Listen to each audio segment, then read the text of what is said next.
Hello everyone, आप लोग कैसे हो। आई होप सभी अच्छे होंगे। इस क्लास में हम लोग क्लास 10th के मैथ्स को पढ़ेंगे 2026 बोर्ड एग्जाम के लिए। ठीक है, तो हम लोग ट्रिग्नोमेट्री शुरू किए थे और ट्रिग्नोमेट्री का आज डे नंबर 4 है। ठीक है, तो सबसे पहले देख लेते हैं कि आज के क्लास में हमको क्या क्या पढ़ना है, उसके बाद से अपना क्लास शुरू करेंगे। तो यहाँ पे आप देख सकते हो आज डे नंबर 4 है। आज की क्लास में सबसे पहले हम लोग T ratios of some particular angles को डिस्कस करेंगे। आपके एनसीईआरटी में एक टेबल दिया गया है, उसको बिल्कुल अच्छे से आपको याद होना चाहिए, तभी एक्सरसाइज 8.2 आपसे अच्छे से सॉल्व हो पाएगा। तो आज का जो आप अपना मेन फोकस होने वाला है वो इस टेबल को अच्छे से याद करना है एंड देन इस पर हम लोग कुछ क्वेश्चन प्रैक्टिस करेंगे। ठीक है, तो बिना टाइम वेस्ट किए आज का क्लास फटाफट से शुरू करते हैं। ठीक है, तो ये रहा आपका टेबल। इसको बिल्कुल अच्छे से पहले एनालाइज करते हैं। अगर इस टेबल को आप ध्यान से देखोगे तो इसमें कहीं कहीं अनडिफाइंड लिखा गया है। तो इस अनडिफाइंड का कंसेप्ट क्या होता है पहले इसको समझते हैं एंड देन इस टेबल को कैसे याद रखना है इस पे आएंगे। जैसे मान लो अगर आपसे कोई बोल रहा है कि 0 इज डिवाइडेड बाई 7, बताओ आंसर कितना होगा। मतलब 0 को 7 से डिवाइड करने पर आंसर कितना होगा ये पूछा जा रहा है। तो हर एक बच्चे को पता है कि इसका आंसर 0 होगा। ठीक है, लेकिन जस्ट इसी के रिवर्स आपसे पूछ लिया जाए 7 इज डिवाइडेड बाई 0, तब आप क्या बताओगे। तो बिल्कुल ध्यान से सुनना, मैथमेटिक्स के अंदर किसी भी क्वांटिटी को 0 से डिवाइड करना अलाउ नहीं होता है। राइट, वो अनडिफाइंड होता है मैथमेटिक्स के अंदर। इसीलिए इस टेबल में जहां जहां पे आपको अनडिफाइंड दिख रहा है इसका मतलब किसी ना किसी क्वांटिटी को डेफिनेटली 0 से डिवाइड किया गया होगा, तब ऐसा आपको देखने को मिल रहा है टेबल के अंदर। तो इसका आंसर कितना हो जाएगा, ये अनडिफाइंड हो जाएगा। ठीक है, तो आई होप अनडिफाइंड मैथमेटिक्स के अंदर कब आता है बिल्कुल अच्छे से आप सबको समझ में आ गया होगा। अब आते हैं इस टेबल पे, तो बिल्कुल ध्यान से सुनो। अगर आप साइन थीटा और टेन थीटा के वैल्यू को किसी भी प्रकार से रट के याद कर लेते हो तो बाकी इस टेबल में जो भी ट्रिग्नोमेट्रिक रेशियोज वाले वैल्यू हैं उसको आप बिल्कुल अच्छे से याद रख पाओगे reciprocal relation of T ratios के कंसेप्ट की मदद से। ठीक है, जैसे आपको पता होना चाहिए कि साइन थीटा और कोसेक थीटा एक दूसरे के रेसिप्रोकल होते हैं। यानी अगर साइन थीटा के हर एक डिग्रीज वाले वैल्यू को आप रिवर्स करके लिख दोगे तो उसके कॉरेस्पॉन्डिंग कोसेक थीटा के हर एक डिग्रीज वाले वैल्यू आपको मिल जाएंगे। सेम उसी प्रकार से कॉस थीटा और सेक थीटा भी एक दूसरे के रेसिप्रोकल होते हैं और टेन और कोट भी एक दूसरे के रेसिप्रोकल होते हैं। तो बिल्कुल ध्यान से सुनो। जैसे एग्जांपल के लिए मान लो आपसे पूछा जा रहा है आप साइन 30 का वैल्यू सपोज आपको पता है ये 1/2 के इक्वल होता है और आपसे पूछा जा रहा है कि आप कोसेक 30 डिग्री का वैल्यू बताओ कितना होगा।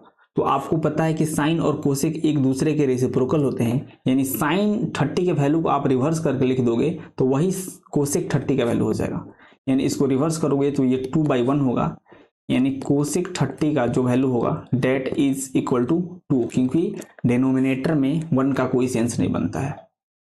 ठीक है, यानी साइन के सभी वैल्यूज अगर आपको याद हैं तो उसको रिवर्स करके लिखते जाओगे तो कोसेक का सभी वैल्यूज आपके पास आ जाएंगे। टेन के सभी वैल्यू अगर आप याद रख लेते हो तो उससे रिवर्स करते जाओगे तो आपको कॉट के सभी वैल्यूज मिलते जाएंगे। और अगर आप कॉस का वैल्यू तक किसी भी तरीके से पहुंच जाते हो तो कॉस से आप सेक तक पहुंच जाओगे, बिकॉज कॉस और सेक भी एक दूसरे के रेसिप्रोकल होते हैं। ठीक है, तो पहले सभी रेसिप्रोकल वाले रिलेशन को एक बार यहाँ पे फटाफट से लिख लेते हैं। आपको पता होना चाहिए sine theta into cosec theta is equal to 1 होता है और यहां से अपने पास दो फॉर्मूले निकल के आते हैं। एक होता है sine theta is equal to 1 by cosec theta और दूसरा होता है cosec theta is equal to 1 by sine theta. फिर अपने पास निकल के आता है cos theta into sec theta is equal to 1। ठीक है, और यहां से भी आपके पास दो फॉर्मूले निकल के आते हैं cos theta is equal to 1 by sec theta and sec theta is equal to 1 by cos theta. और तीसरा आपके पास होता है tan theta into cot theta is equal to 1। ठीक है, तो इसी की मदद से हम लोग टेबल को बिल्कुल अच्छे से याद करना सीखेंगे। अगर इस टेबल को अब आप ध्यान से देखो तो आपको कुछ दिखना चाहिए। जैसे मान लो साइन 0 डिग्री का वैल्यू हमको पता है। ठीक है, साइन 0 डिग्री का वैल्यू। अब इस साइन 0 डिग्री के वैल्यू को आप रिवर्स करके लिखोगे तो आपको कोसेक 0 डिग्री का वैल्यू मिल जाएगा। तो इसको थोड़ा समझते हैं अच्छे से। देखो जैसे मान लो साइन 0 डिग्री का वैल्यू 0 होता है, इसके डिनोमिनेटर में कुछ भी नहीं है तो हम यहाँ पर डेफिनेटली 1 लिख सकते हैं। तो अब यहाँ से अगर आप कोसेक 0 डिग्री का वैल्यू लिखोगे तो ये 1/0 हो जाएगा। यानी यहाँ पे आप देख सकते हो कि डिनोमिनेटर में 0 आ रहा है, इसलिए कोसेक 0 का जो वैल्यू होगा वो अनडिफाइंड हो जाएगा। ठीक है, इसीलिए यहाँ पे जो कोसेक 0 दिया है, यहाँ पे आप देखो जो कोसेक 0 दिया है ये यहाँ पे अनडिफाइंड दिया है, तो ये बिल्कुल समझ में आना चाहिए। बिल्कुल उसी प्रकार से अगर आप साइन 30 का वैल्यू देखोगे तो साइन 30 1/2 है, इसको रिवर्स करके लिखोगे तो 2/1 होगा, यानी वो 2 के इक्वल हो जाएगा। उसी प्रकार से साइन 45 1/√2 होता है, तो इसको रिवर्स करोगे तो ये √2 हो जाएगा। एंड सेम साइन 60 √3/2 होता है, इसको रिवर्स करोगे तो ये 2/√3 हो जाएगा। और फिर यहाँ पे साइन 91 होता है, इसको रिवर्स करोगे तो ये 1 के इक्वल हो जाएगा। यानी साइन के सभी वैल्यूज अगर आपको बिल्कुल अच्छे से याद हैं तो उसकी मदद से आप कोसेक के सभी वैल्यू तक पहुंच पाओगे। ये तो हो गया क्लियर। अब टेन की मदद से थोड़ा कॉट तक पहुंच के देखते हैं।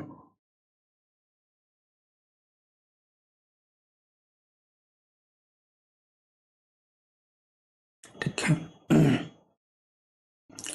टेन के वैल्यूज भी आपको बिल्कुल अच्छे से याद रखना पड़ेगा। जैसे मान लो टेन 0 को देखो, टेन 0 डिग्री का वैल्यू 0 है, यानी इसको आप रिवर्स करोगे तो डेनोमिनेटर में 0 आएगा, इसीलिए कॉट 0 अनडिफाइंड दिया हुआ है। उसी प्रकार से टेन 30 डिग्री 1/√3 है, तो इसको रिवर्स करोगे तो आपको √3 मिलेगा। और टेन 45 1 है, इसको रिवर्स करोगे तो आपको 1 ही मिलेगा। और टेन 60 √3 होता है, इसको रिवर्स करोगे तो आपके पास कितना मिलेगा 1/√3। और फिर देखो टेन 90 अनडिफाइंड दिया हुआ है, मतलब इसके डिनोमिनेटर में कितना है 0 है, यानी इसको रिवर्स करोगे तो न्यूमरेटर में 0 चला जाएगा एंड इसके डिनोमिनेटर में कुछ वैल्यू आ जाएगा, इसलिए कॉट 90 0 दिया हुआ है। ठीक है, यानी आपको कैसे हो भी करके साइन थीटा और टेन थीटा के सभी डिग्रीज वाले वैल्यू याद रखने हैं। तो साइन से आप कोसेक तक पहुंच जाओगे और टेन से आप कॉट तक पहुंच जाओगे। और अभी हम लोग सीखेंगे कि साइन की मदद से कॉस तक कैसे पहुंचना है, और एक बार आप कॉस तक पहुंच गए तो वहां से आप सेक तक पहुंच जाओगे, बिकॉज कॉस थीटा और सेक थीटा एक दूसरे के रेसिप्रोकल होते हैं। तो अगर कॉस के सभी वैल्यूज आपके पता चलते गए तो उसको रिवर्स करके लिखते जाओगे तो उसके कॉरस्पॉन्डिंग सेक के सभी डिग्रीज वाले वैल्यू आपको पता चलते जाएंगे। ठीक है, तो अब हम लोग क्या करेंगे, अब हम लोग सीखेंगे साइन की मदद से कॉस तक पहुंचना। और एक बार हम लोग कॉस तक पहुंच गए तो वहां से हम लोग बहुत आसानी से सेक तक पहुंच सकते हैं। तो जैसे मान लो अगर आपसे कॉस 0 डिग्री का वैल्यू कोई पूछ ले, कॉस 0 डिग्री का अगर सपोज आपसे कोई वैल्यू पूछ ले तो इसको कैसे बनाओगे। कॉस 0 डिग्री का, कॉस किसी भी डिग्री के आपसे वैल्यू पूछ ले, आप क्या करो उस डिग्री को आप 90 में से घटाओ। मतलब जैसे मान लो आपसे कॉस 0 डिग्री का वैल्यू पूछा है तो इसको आप क्या करो 90 में से घटाओ, यानी 90 - 0 करो तो आपके पास कितना मिलेगा 90 ही मिलेगा। अब इस वाले वैल्यू का साइन बता दो, यानी आप साइन 90 डिग्री का वैल्यू बता दो, सेम वही आपके कॉस 0 डिग्री का वैल्यू हो जाएगा। तो साइन 90 का वैल्यू सबको पता है ये 1 के इक्वल होता है, इसलिए कॉस 0 1 के इक्वल हो जाएगा। मेरे को पता है ये समझ में नहीं आया होगा, एक बार और सुनोगे तो डेफिनेटली समझ में आ जाएगा। बिल्कुल ध्यान से सुनो। आपसे कॉस जिस डिग्री का वैल्यू पूछे 90 में से आप उस डिग्री को घटाओ और उसके बाद से जो आपके पास आ रहा है साइन उतना डिग्री का वैल्यू आप बता दो, वही आपके कॉस वाले वैल्यू हो जाएगा। जैसे यहाँ पे आपसे कॉस 0 डिग्री का वैल्यू पूछा था तो आप 0 डिग्री को 90 में से घटाओ, जितना आ रहा है साइन उतना डिग्री का वैल्यू बता दो, वही सेम कॉस 0 का वैल्यू हो जाएगा। दोबारा किसी और डिग्री पे इसको करके एक बार ट्राई करते हैं। जैसे मान लो आपसे कॉस 30 डिग्री का वैल्यू पूछ रहा है, ठीक है, तो कॉस 30 का वैल्यू पूछ रहा है तो आप पहले इस एंगल को 90 में से घटाओ, तो यहाँ पे क्या हो जाएगा 90 - 30 करोगे तो आपके पास आएगा कितना 60 आएगा। अब आप क्या करो साइन 60 का वैल्यू बताओ, सेम वही कॉस 30 का वैल्यू हो जाएगा। तो साइन 60 का वैल्यू कितना होता है, ये √3/2 होता है, इसलिए cos 30 जो होगा ये भी √3/2 हो जाएगा। ठीक है, अब तो बिल्कुल अच्छे से समझ में आ ही गया होगा। ठीक है, तो आप बहुत आसानी से साइन की मदद से cos तक पहुंच सकते हो, और एक बार आप cos तक पहुंच गए तो वहां से आप sec तक पहुंच जाओगे। अब हम लोग cos 0 देख लिए, cos 30 देख लिए। अब इस वाले वैल्यू को थोड़ा मिलाते हैं अपने टेबल में। cos 0 1 और cos 30 √3/2। यहाँ पे टेबल ध्यान से देखो, देखो cos 0 1 है और cos 30 √3/2 है। अब सेम इसी प्रकार से cos 45, cos 60 और cos 90 को कैलकुलेट करते हैं, ताकि एक बार अच्छे से हम लोग यहाँ पे कर लें, उसके बाद से फिर आप उसको बिल्कुल अच्छे से याद रख पाओगे, थोड़ा कॉन्फिडेंस आता है। अब अपना टारगेट कितना है? cos 45। तो cos 45 हमको कैलकुलेट करना है। तो सबसे पहले आप क्या करोगे, आप 90 में से इस वाले एंगल को घटाओगे, ठीक है। तो 90 - 45 आप करोगे तो आपके पास आएगा 45। अब आप साइन 45 का वैल्यू बताओ, वही cos 45 का वैल्यू हो जाएगा। तो साइन 45 कितना होता है? साइन 45 1/√2 होता है, यानी cos 45 भी 1/√2 हो जाएगा, ठीक है। ये बिल्कुल अच्छे से आपको समझ में आ गया होगा और आना भी चाहिए। सेम इसी प्रकार से एक और डिग्री कैलकुलेट करते हैं, क्या? cos 60 को कैलकुलेट करते हैं, ठीक है। तो cos 60 डिग्री को कैलकुलेट करना है, तो यहाँ पे भी क्या करोगे, यहाँ पे भी आप इसको 90 में से सब्ट्रैक्ट करोगे। तो 90 - 60 करोगे तो आपके पास आएगा 30। अब आप साइन 30 का वैल्यू बताओ, वही cos 60 का वैल्यू होता है। तो साइन 30 डिग्री कितना होता है? ये 1/2 होता है, यानी cos 60 जो होगा ये भी 1/2 हो जाएगा, ठीक है। अब इस टेबल में इसको पहले मिलाते हैं, इसको टेबल में मिलाते हैं। तो cos 45 1/√2 और cos 60 1/2, ठीक है। तो यहाँ पे पहले देखो इसको, cos 45 1/√2 और cos 60 1/2 है। अब अपना लास्ट काम है cos 90 को मिलाना, जो कि 0 के इक्वल है। तो इसको एक बार और फटाफट से चेक कर लेते हैं, ठीक है।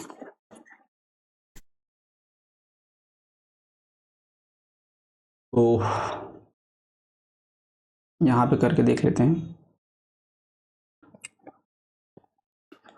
cos 90 डिग्री, तो cos 90 हमसे पूछा है, तो हम क्या करेंगे, इसको भी हम लोग पहले 90 में से सब्ट्रैक्ट करेंगे। तो अपने पास क्या आएगा, 90 - 90, यानी आ गया अपने पास 0।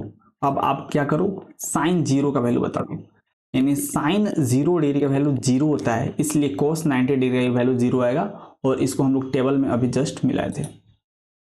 तो इस प्रकार से करके आप cos के सभी डिग्रीज वाले वैल्यूज को साइन की मदद से आसानी से लिख सकते हो। और एक बार आपके पास cos निकल के आ गया तो आपको पता है cos से हम लोग sec तक बहुत आसानी से जा सकते हैं, बिकॉज cos और sec एक दूसरे के रेसिप्रोकल होते हैं, ठीक है। तो यहाँ पे अब हम लोग क्या करेंगे, cos थीटा के वैल्यू को रिवर्स करते जाएंगे और sec थीटा वाले वैल्यू तक पहुंचते जाएंगे। तो आप देख सकते हो cos 0 डिग्री का वैल्यू 1 होता है, तो यहाँ पे अगर इसको रिवर्स करके लिख दोगे तो sec 0 डिग्री का वैल्यू भी 1 के इक्वल हो जाएगा, ठीक है। सेम उसी प्रकार से cos 30 का वैल्यू √3/2 होता है, तो इसको आप रिवर्स करोगे तो आपके पास sec 30 2/√3 निकल के आ जाएगा। सेम वैसे ही cos 45 1/√2 होता है, इसको रिवर्स करोगे तो आपको √2 मिलेगा। एंड cos 60 1/2 होता है, इसको रिवर्स करोगे तो आपको 2 मिलेगा। एंड cos 90 0 होता है, जब इसको आप रिवर्स करोगे तो डेनोमिनेटर में आपको 0 मिलेगा, जिसकी वजह से यहाँ पे sec 90 अनडिफाइंड हो जाएगा, ठीक है। तो आई होप बिल्कुल अच्छे से हर एक कंसेप्ट आपको क्लियर होगा। साइन से आप कोसेक तक पहुंच जाओगे, बिकॉज साइन और कोसेक रेसिप्रोकल होते हैं। फिर टेन से आप कॉट तक पहुंच जाओगे, बिकॉज वो भी दोनों आपस में रेसिप्रोकल होते हैं। आप साइन से कोस तक पहुंचना सीख गए और एक बार आप कोस तक आ गए तो वहां से आप बहुत आसानी से सेक को निकाल सकते हो, ठीक है।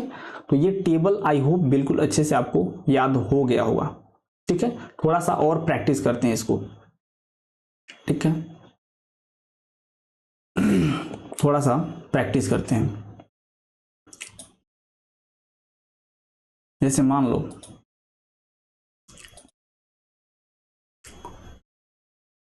आपसे कोई कोसेक 60 डिग्री का वैल्यू पूछ रहा है, तो आपको कोसेक 60 सॉरी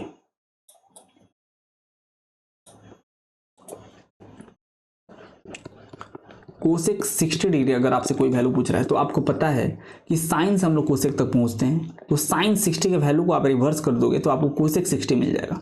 तो साइन 60 कितना होता है, साइन 60 √3/2 होता है, तो उसको रिवर्स करोगे तो आपके पास कोसेक 60 2/√3 मिल जाएगा। ठीक है, इसको एक बार टेबल में मैच करते हैं, कोसेक 60 2/√3। ठीक है, तो यहाँ पे आप टेबल में मिला सकते हो इसको कि जो कोसेक 60 का वैल्यू है that is equal to 2/√3, right. तो बिल्कुल अच्छे से आप इसको याद रख सकते हो। और कुछ करके देखते हैं अपने मन से थोड़ा सा। जैसे मान लो आपसे कोई बोल रहा है कि आप तो cot 60 का वैल्यू बताओ, cot 60 डिग्री का वैल्यू बताओ।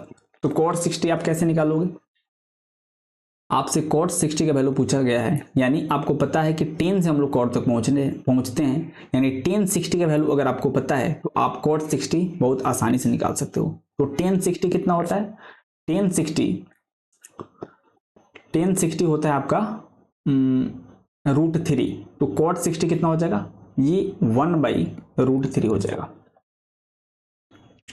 ठीक है, इसको एक बार टेबल में मिलाते हैं, cot 60 1/√3।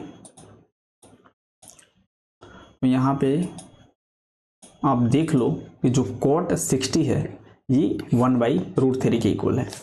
तो इस प्रकार से आप सब कुछ याद कर सकते हो। ठीक है, साइन और tan आपको याद ही है, तो साइन से कोसेक निकाल दोगे, उसको रिवर्स करते जाओगे, tan से आप cot निकाल दोगे। ठीक है, cos से आप sec निकाल दोगे। लेकिन डायरेक्टली अगर आपसे कोई sec का वैल्यू पूछ ले तो वो थोड़ा सा कॉम्प्लिकेटेड होगा, तो sec वाले वैल्यूज को थोड़ा सा हम लोग प्रैक्टिस करेंगे। ठीक है,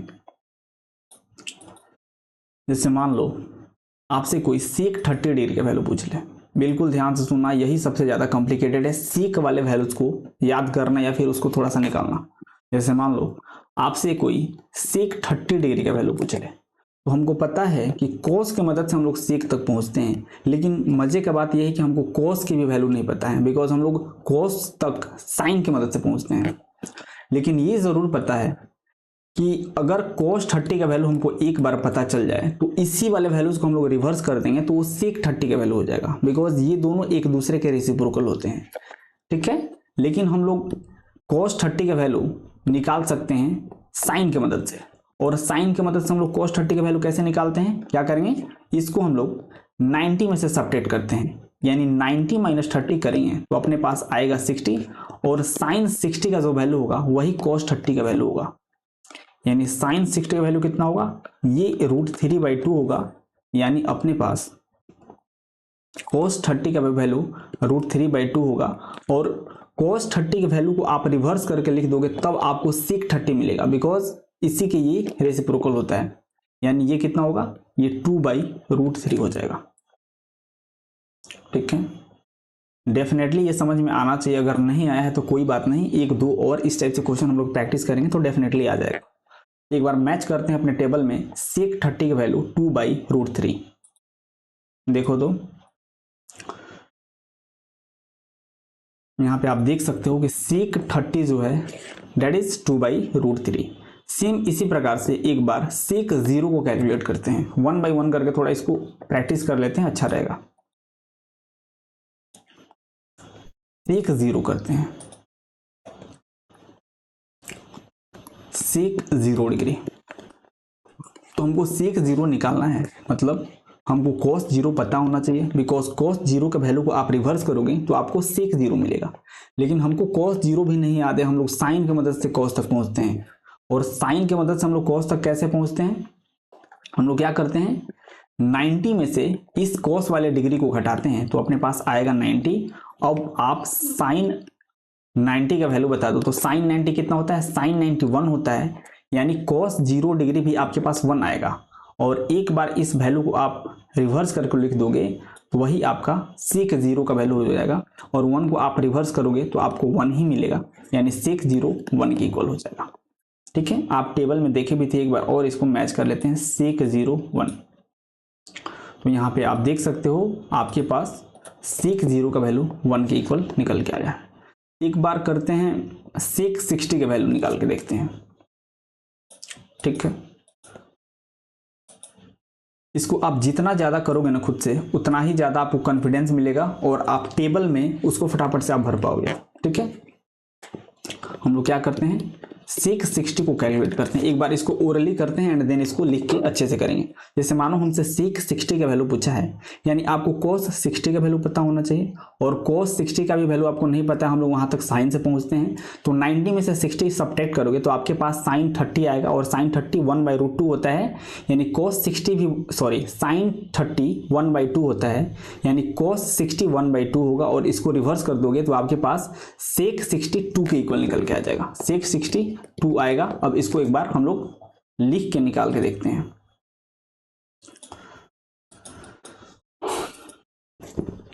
तो आपको cos 60 पता होना चाहिए, और cos 60 तक आप कैसे पहुंचोगे, साइन की मदद से, यानी 90 - 60 करोगे तो आपको मिलेगा 30, यानी साइन 30 कितना होता है, साइन 30 1/2 होता है, यानी cos 60 भी 1/2 होगा, और 1/2 को आप रिवर्स करोगे तो आपको सेक 62 मिलेगा। बिकॉज cos और सेक रेसिप्रोकल होते हैं, तो इसको रिवर्स करोगे तो सेक 60 विल बी, इसको मैच करते हैं टेबल में। यहां पे आप देखो, आपके पास सेक 60 जो है यह 2 के इक्वल है। अब एक लास्ट बार हम लोग सेक 90 को देखेंगे, बिकॉज यहाँ पे अनडिफाइंड आ रहा है, तो इसको थोड़ा सा समझना इज इंपॉर्टेंट। ठीक है, तो अनडिफाइंड आ रहा है सेक 90, इसको एक बार करते हैं,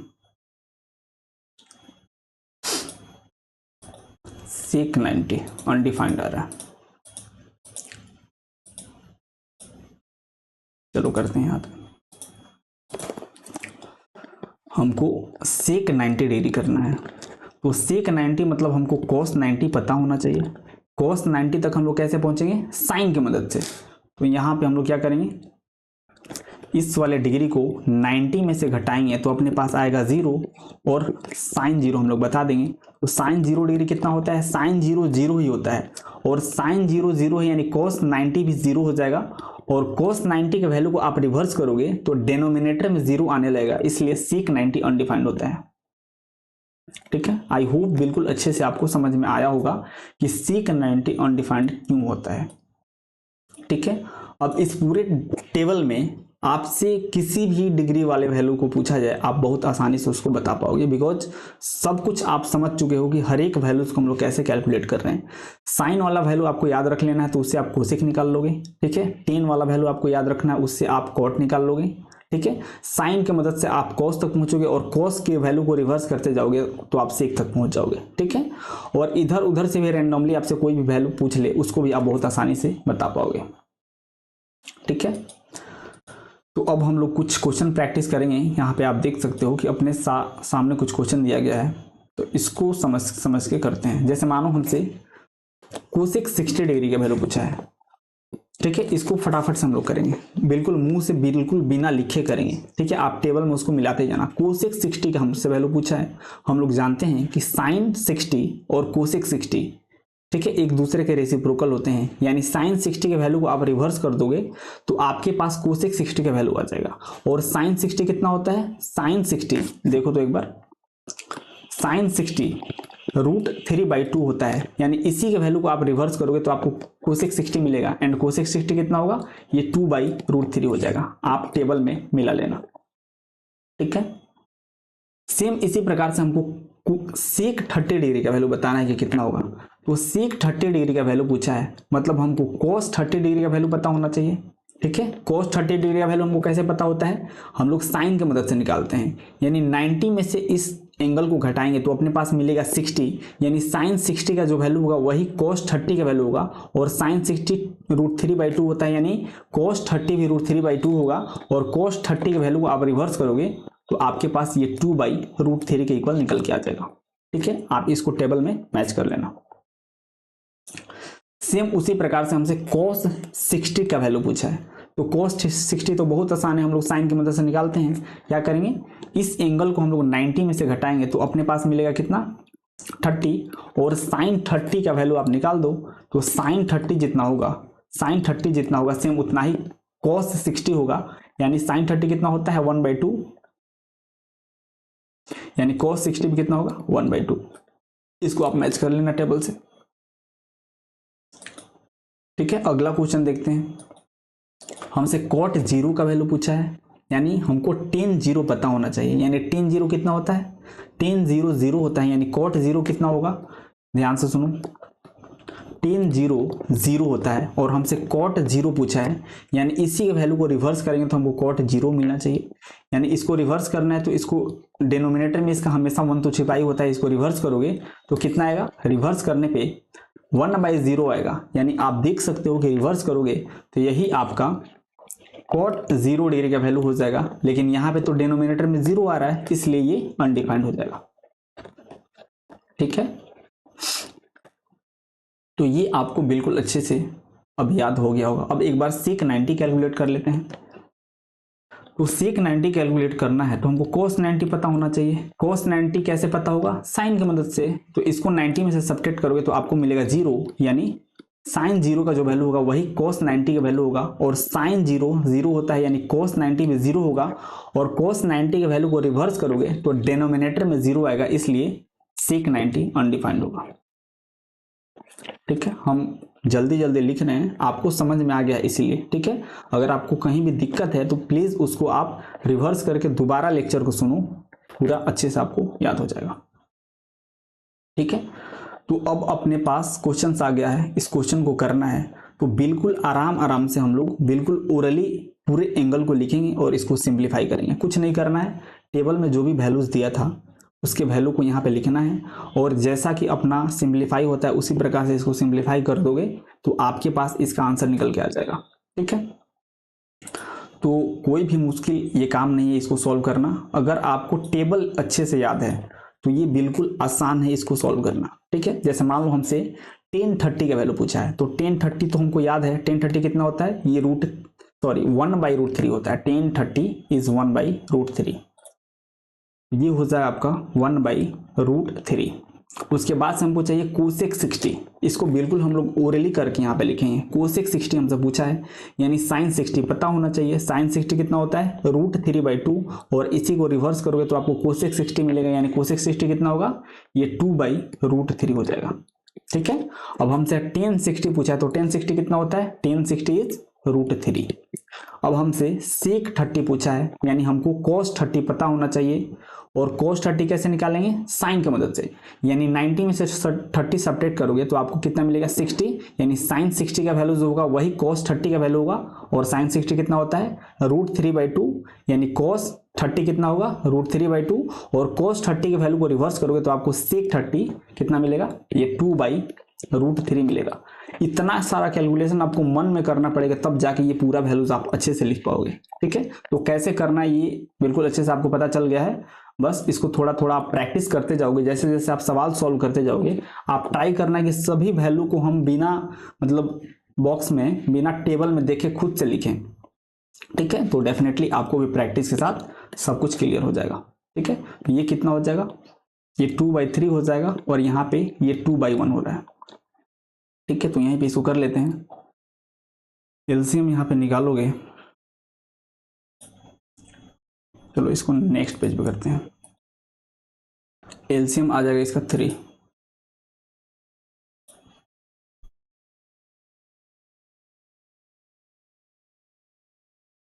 एलसीएम आ जाएगा 3 और यहाँ पे 2 + 6 हो जाएगा। एक बार मिला लो, यहाँ पे आप देख सकते हो कि 3 और 1 का एलसीएम 3 आ जाएगा, यानी ऊपर 2 + 6 हो जाएगा, यानी 2 + 6 कितना हो जाएगा, 8/3 हो जाएगा। और इसको आप मिक्स फ्रैक्शन में करोगे तो आपके पास इतना वैल्यू निकल के आ जाएगा। ठीक है,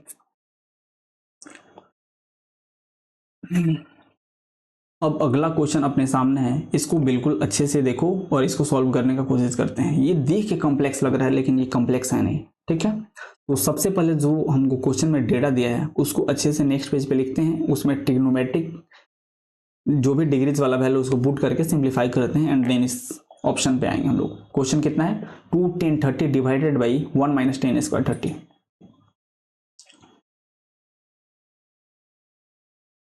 2 10 30 डिवाइडेड बाई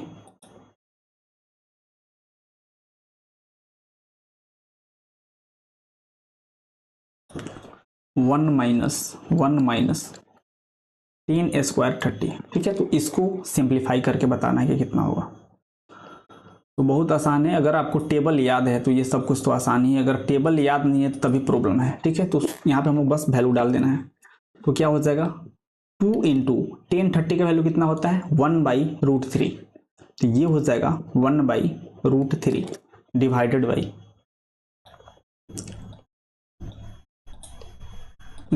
बाई कितना हो जाएगा 1 माइनस 10² 30 है, यानी 1030 का जो भी वैल्यू होगा उसको स्क्वायर करना पड़ेगा, यानी 1/√3 का ये होल स्क्वायर हो जाएगा। ठीक है, अगर यहां से आप सिंप्लीफाई करोगे तो आपके पास कितना आएगा 2/√3 डिवाइडेड बाई, ठीक है, डिवाइडेड बाई ये हो जाएगा आपका 1 माइनस 1/√3 का स्क्वायर करोगे तो डेट इज इक्वल टू 1/3। अब नेक्स्ट पेज पे इसको एलसीएम लेकर अच्छे से सॉल्व करते हैं। तो देखो कितना होगा,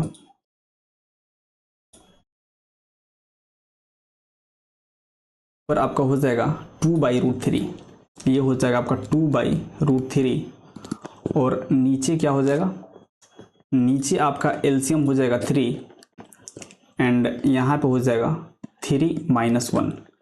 तो इसको अच्छे से लिखोगे तो 2/√3 डिवाइडेड बाई 2/3 हो जाएगा। ठीक है, यानी 2/√3 डिवाइडेड बाई 2/3 हो रहा है, तो इसको आप 2/√3 इंटू 3/2 लिख सकते हो।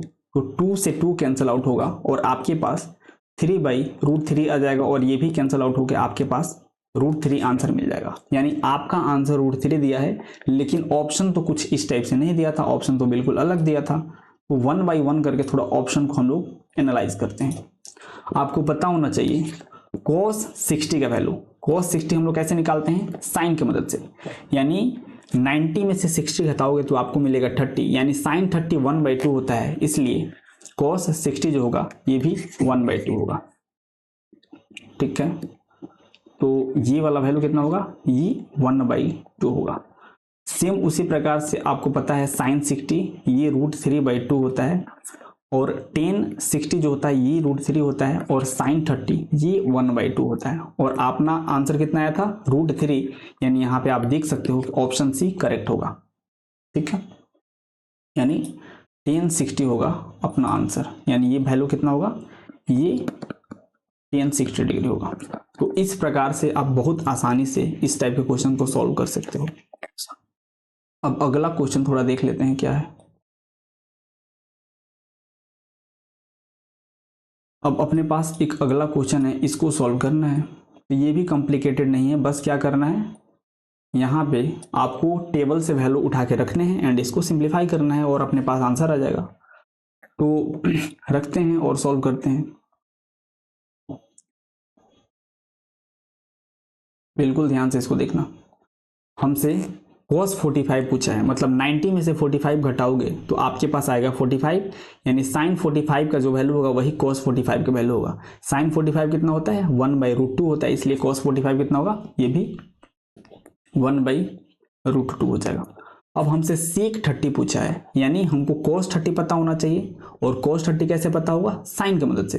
और cos 30 साइन की मदद से कैसे आएगा, 90 में से 30 घटाओगे तो मिलेगा 60, साइन 60 कितना होता है √3/2, इसलिए cos 60 भी √3/2 होगा, और उसको रिवर्स करोगे तो आपके पास sec 30 2/√3 मिलेगा। ठीक है, ये 2/√3 मिलेगा, प्लस कोसेक 30 कैसे मिलेगा, साइन 30 की मदद से, because sine and cosec both are reciprocal to each other, and sine 30 is 1/2, that's why cosec 30 is equal to 2/1, ये 2/1 हो जाएगा। ठीक है, अब बस इसी को सिंप्लीफाई करना है, आपके पास आंसर होगा। और नेक्स्ट पेज पे इसको करते हैं।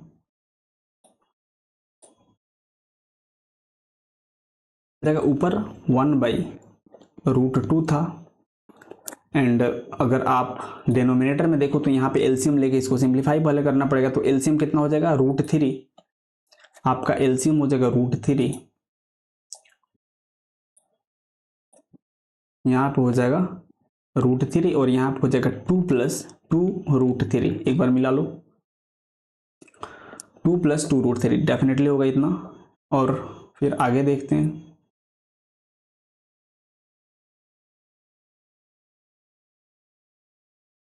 तो यहाँ पे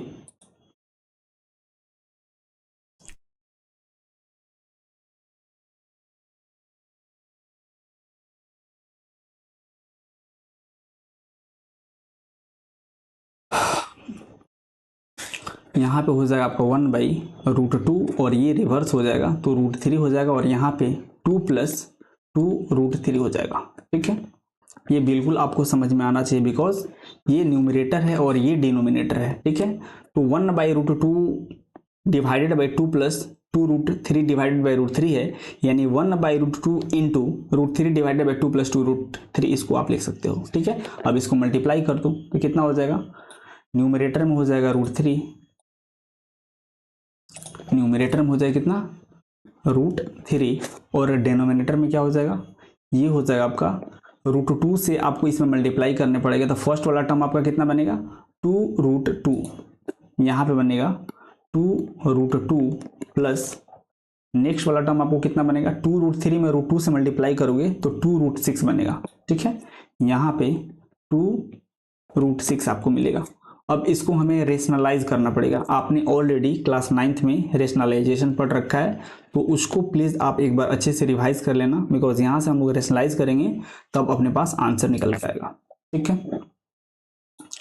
तो इसको हम लोग रेशनलाइज करेंगे तो यहाँ पे हो जाएगा √3 और यहाँ पे 2√6 प्लस 2√2। अब रेशनलाइज हम लोग कैसे करेंगे, जो भी वैल्यू डिनोमिनेटर में दिया है केवल साइन चेंज करके उसको ऊपर और नीचे लिख के मल्टीप्लाई और डिवाइड कर देते हैं और ये रेशनलाइज हो जाता है। रेशनलाइज क्यों करते हैं, बिकॉज कोई भी अपने पास मैथमेटिक्स के अंदर जो आंसर आता है उसके डिनोमिनेटर में रूट नहीं होना चाहिए। और यहाँ पे आप देख सकते हो कि जो अपने पास आंसर आया था उसके डिनोमिनेटर में रूट में वैल्यूज हैं, इसलिए इसको रेशनलाइज करके हम लोग रूट से इंडिपेंडेंट उसको करेंगे।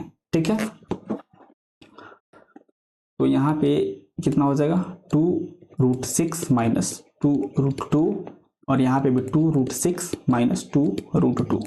अब न्यूमरेटर को न्यूमरेटर से मल्टीप्लाई करते हैं और डिनोमिनेटर में यहाँ पे आप देख सकते हो ये a + b और ये a - b का वैल्यू है, तो आप a + b into a - b वाला फार्मूला यूज करके a² - b² वाले अलजेब्रा वाले फार्मूला की मदद से इसको डिनोमिनेटर को आप ब्रेक डाउन करके सॉल्व कर सकते हो। ठीक है, तो न्यूमरेटर में √3 से आपको इसको मल्टीप्लाई करना पड़ेगा तो ऊपर कितना हो जाएगा 2√18 हो जाएगा।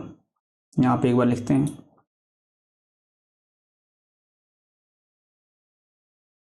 कितना हो जाएगा, ये हो जाएगा 2√18 माइनस ये हो जाएगा 2√6 डिवाइडेड बाई, इसको आप लिखोगे 2√6 का स्क्वायर माइनस 2√2 का स्क्वायर, 2√6 का स्क्वायर माइनस 2√2 का स्क्वायर। ठीक है, तो यहाँ तक बिल्कुल किसी भी बच्चे को कोई भी दिक्कत नहीं होना चाहिए। अगर दिक्कत है तो आपने क्लास 9th में रेशनलाइजेशन अच्छे से नहीं पढ़ रखा है, अगर पढ़े होते तो किसी भी बच्चे को कोई दिक्कत आता ही नहीं। ठीक है, तो यहाँ सब क्या करेंगे हम लोग, ध्यान से देखो, यहाँ से हम लोग प्राइम फैक्टराइजेशन करेंगे जो भी ऊपर नंबर लिखा गया है। ठीक है, तो करते हैं एक बार,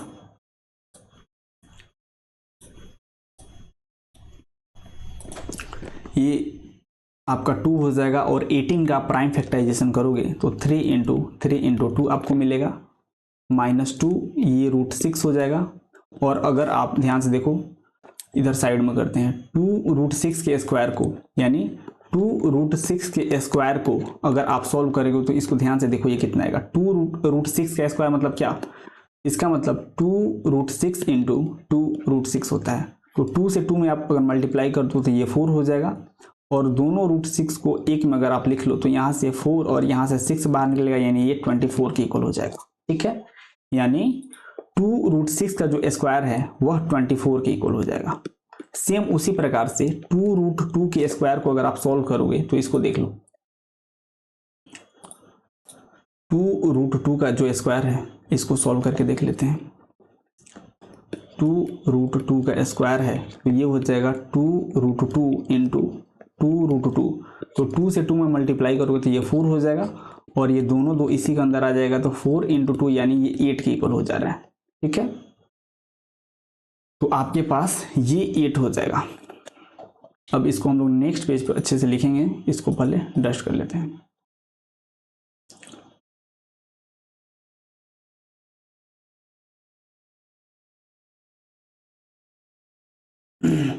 आपको रूट सॉल्व करना डेफिनेटली आता होगा। अगर इसको आप सॉल्व करोगे तो यहाँ से 3 बाहर निकल के 2 में मल्टीप्लाई हो जाएगा, तो ये 6√2 के इक्वल आपका वैल्यू हो जाएगा। ठीक है, यानी यहाँ पे आप लिखोगे तो पहला वाला कितना हो जाएगा, पहला वाला हो जाएगा 6√2 माइनस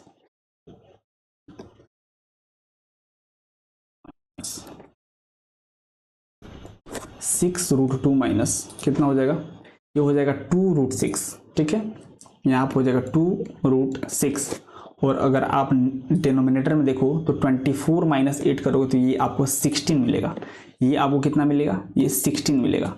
अगर आप यहाँ पे ध्यान से देखो तो आप न्यूमरेटर से 2 कॉमन निकाल सकते हो, तो 2 कॉमन निकालोगे तो यहाँ पे कितना हो जाएगा, 3√2 माइनस √6 हो जाएगा एंड डिवाइडेड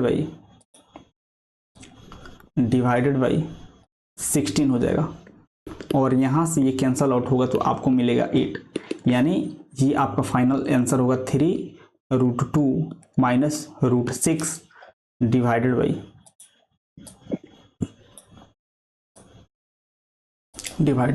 8।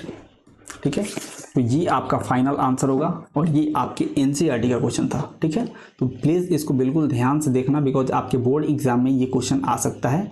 यहाँ पे कुछ नहीं था यार, हम लोग क्या किए हैं, बिल्कुल ध्यान से थोड़ा सा देखो। देखने में ये बहुत ज़्यादा कॉम्प्लिकेटेड है लेकिन एक्चुअली में है नहीं। आपको बस रेशनलाइजेशन अच्छे से आना चाहिए।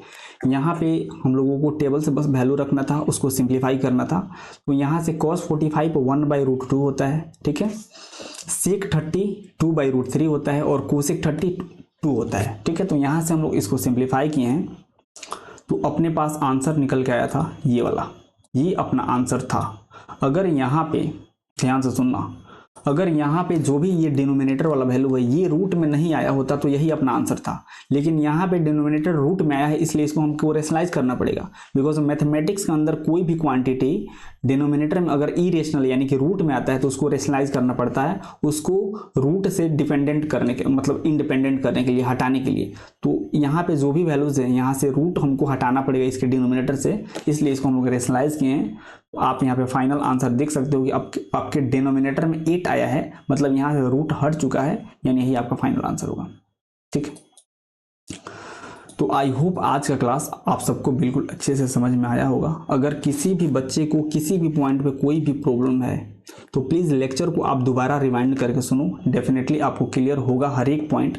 अगर फिर भी कहीं भी कोई भी प्रॉब्लम होता है तो आप कमेंट सेक्शन में बताओ, डेफिनेटली हम उसका आंसर देंगे। ठीक है, तो अगर आप लोग इस चैनल पर नए हो तो प्लीज़ चैनल को शेयर करो, सब्सक्राइब करो और बेल आइकन प्रेस कर देना। ठीक है, ताकि जब भी वीडियोस अपलोड हो आपके पास टाइमली नोटिफिकेशन जाए। ठीक है, तो अभी हम लोग ट्रिग्नोमेट्री शुरू किए हैं तो इसको बिल्कुल अच्छे से हम लोग खत्म करेंगे, ताकि कहीं भी आपको किसी भी बुक को सॉल्व करते टाइम कहीं भी कोई भी प्रॉब्लम नहीं होना चाहिए। उसके बाद से हम लोग हाइट एंड डिस्टेंस को लेंगे और इसी चैप्टर से रिलेटेड वो भी है तो उसको अच्छे से हम लोग पढ़ेंगे।